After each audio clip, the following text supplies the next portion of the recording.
하나님께서 우리를 위해서, 우리 모두의 죄를 위해서 그 아들을 우리에게 보내주셨습니다. 우리 모두는 하나님께서 우리에게 보내주신 그 아들을 믿음으로 말미암아 하나님께 의롭다고 인정을 받았습니다. 성경은 우리에게 분명히 우리는 의로운 존재다라고 말해주고 있습니다. 의로운 존재가 되었기 때문에 이제 우리는 하나님과 화목하게 되었습니다. 여러분, 우리는 예수님의 희생으로 인하여 하나님과 평화를 누리는 존재입니다. 이미 우리는 그렇습니다. 앞으로 평화를 누리는 존재가 될 것이다 라고 하는 것이 아니라 이미 우리는 하나님과 더불어 평화를 누리는 존재입니다. 내가 그 평화를 느끼면서 살아가고 있는지, 아니면 여전히 지금도 먼 나라 사람의 이야기인지. 하지만 여러분, 우리는 충분히 하나님과의 평화를 누리며 살아갈 수가 있습니다. 그것은 바로 예수님 때문입니다. 여러분, 기차 안에 수많은 사람들이 살았던 단 한 가지 이유는 그 아버지가 그 아들을 희생시켰던 그것 한 가지 이유이듯이 우리 역시 예수님 외에는 하나님과 화목할 수가 없습니다. 오직 회복되는 길 딱 한 가지, 예수 그리스도입니다. 이 말의 의미는 우리 인생에서 필요한 것은 예수 그리스도. 하지만 사람들은 그것이 제일 필요한 것인지 모릅니다. 자신의 명예가 더 필요하다라고, 자신의 권력이 더 필요하다라고, 자신의 재물이 더 필요하다라고 생각하는데, 여러분, 우리는 성경에서 이야기해 주고 있는 대로 우리에게 필요한 것은 예수 그리스도입니다. 이 말의 의미는 우리의 신앙의 존재는 바로 예수님이라는 것입니다. 우리의 신앙의 시작도 예수 그리스도, 우리 신앙의 내용도 예수 그리스도, 우리 신앙의 마지막도 예수 그리스도입니다. 요한은 이렇게 말해주고 있습니다. 그 태초에 계셨던 그 말씀이 육신이 되어서 이 땅에 오셨다. 물론 예수님께서 이 땅에 오셔서 수많은 이적을 베풀어 주셨습니다. 사람들은 그 이적을 보면서 열광합니다. 그리고 우리도 기대합니다. 그 기적을, 그 이적을 보고 싶어 합니다. 하지만 우리의 신앙의 포커스를 다시 설정해야 합니다. 우리의 신앙은 바로 말씀입니다. 육신으로 오신 예수님을 쫓아가다 보면 우리는 그곳에서 예수님께서 보여주신 그 기적을 보는 것이 아니라 육신으로 오신 예수님을 우리가 쫓아가다 보면 그 시작인 말씀과 만나게 됩니다. 이것이 바로 우리의 신앙입니다. 우리를 의롭다 여기신 하나님은 우리의 삶의 상황에 대하여 또한 미리 말씀해 주고 있습니다. 앞으로의 우리의 상황입니다. 앞으로 여러분들의 삶의 상황입니다.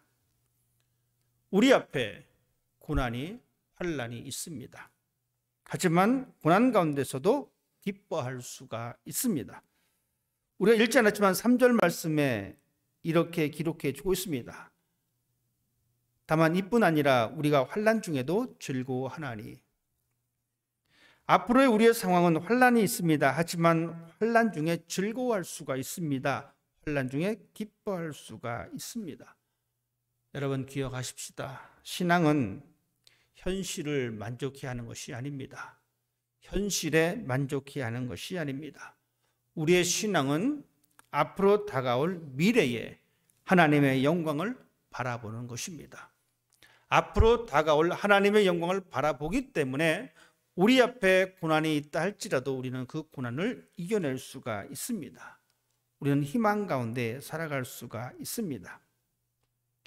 우리에게 환난이 있는데 환난은 인내를, 인내는 연단을, 연단은 소망을 이루는 줄 알미니라. 우리 모두는 우리가 겪고 있는 이 고통과 환난이 인내와 소망으로 바뀔 것입니다. 왜냐하면 그 근거는 하나님의 사랑입니다. 하나님께서 그의 독생자 아들을 우리에게 주심으로 우리는 환난 가운데 있지만, 고통 가운데 있지만 영원한 하나님 나라를 바라보면서 소망 가운데 살아갈 수가 있습니다. 우리의 과거의 모습은 어땠습니까? 우리의 과거의 모습은 하나님의 백성이 아니었습니다. 우리의 과거의 모습은 어두움이었습니다. 우리의 과거의 모습은 양과 같이 길을 잃어버렸고, 우리의 과거의 모습은 하나님께 순종하지 않았던 그러한 모습입니다. 그런데 왜 우리의 존재가 변화되었을까요? 왜 우리가 하나님과 평안을 누리고 왜 고난 가운데 있지만 즐거워할 수 있을까요? 그것은 바로 하나님께서 우리와 동행했기 때문입니다. 우리가 연약했을 때 하나님께서 우리에게 보여주신 행동입니다. 아들을 희생시킨 하나님 아버지의 은혜, 아들을 우리에게 주신 하나님 아버지의 사랑입니다. 그럼 언제 하나님께서 우리를 사랑하셨나? 오늘 6절 말씀은 이렇게 기록하고 있습니다. 우리가 아직 연약할 때에, 성경은 우리들에게 말하기를 우리가 아직 연약할 때에 하나님은 우리를 사랑하셨습니다.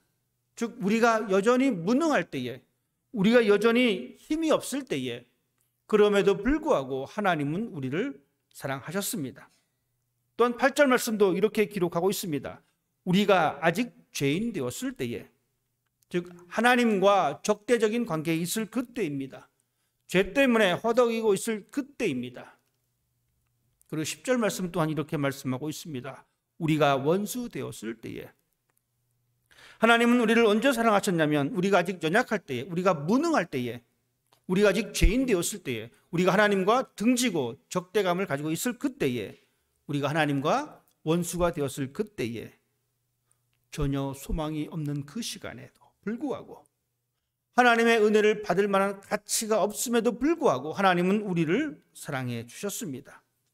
그 사랑의 결정적 증거가 바로 예수 그리스도이십니다. 아버지가 아들을 희생시키면서 기차 안에 타고 있었던 수많은 사람들을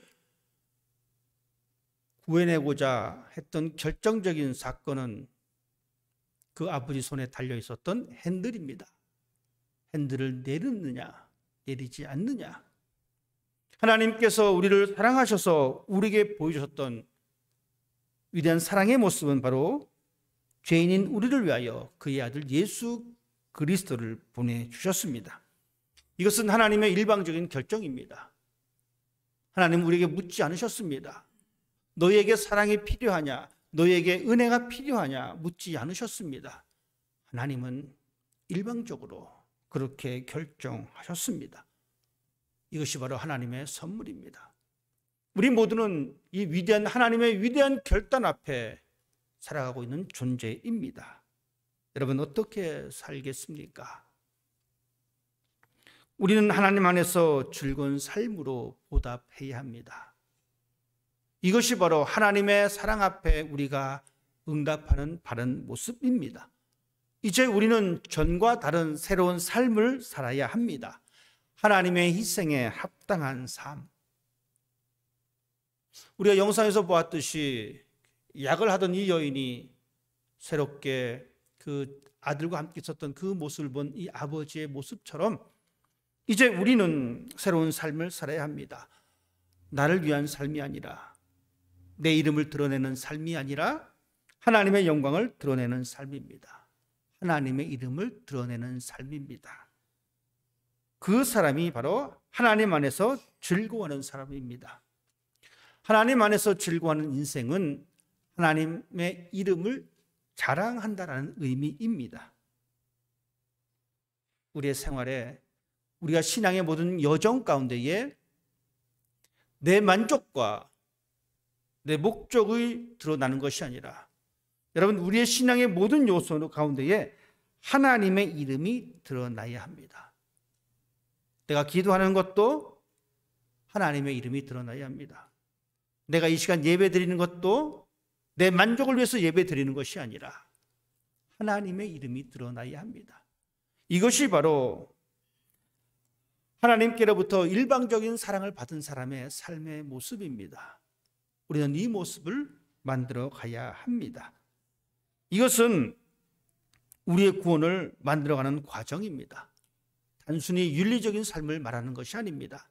착하게 살고 어려운 사람을 돕고 그렇게 윤리적인 삶을 이야기하는 것이 아닙니다. 이것은 바로 예수 그리스도를 닮아가는 과정입니다. 하나님께서는 우리를 위하여 위대한 결단을 보여주셨습니다. 이제 우리가 응답해야 합니다. 하나님은 우리에게 응답하라고 불러주고 있습니다. 여러분 어떻게 하시겠습니까? 어떤 삶을 살아야 되겠습니까? 아무쪼록 우리 모두는 예수 때문에 행복하고 예수 때문에 즐거워하고 그 하나님의 이름을 드러내는 삶을 살기를 원합니다. 하나님께서 우리를 화목하게 해 주셨습니다. 하나님과 더욱더 화목하고 이웃과 더불어 화목하고 그 아름다운 삶을 살아갈 때에 우리 또한 하나님 앞에서 겸손하게 응답할 수가 있습니다. 하나님의 사랑을, 하나님의 희생을 기억하십시다. 우리 존재가 아름다운 존재입니다.